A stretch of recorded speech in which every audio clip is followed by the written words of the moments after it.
Chlieb stojí 2,19 €, tento rožok stojí 14 centov, toto stojí 3,5 €. Ako tí ľudia z toho majú vyžiť?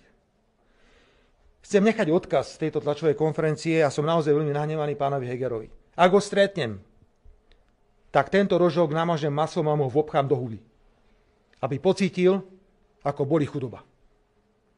Šíria chudobu, robia všetko preto, aby sa ľudia na Slovensku mali len a len zle.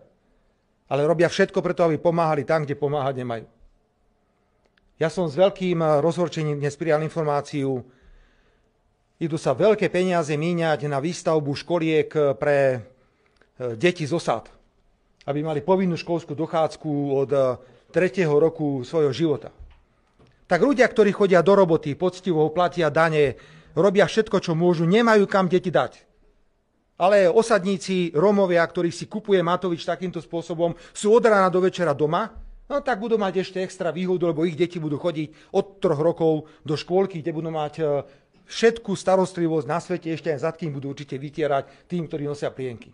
Tu sa niekto musel definitívne zblázniť. Takže ešte raz, pán Heger, vyhýbajte sa mi.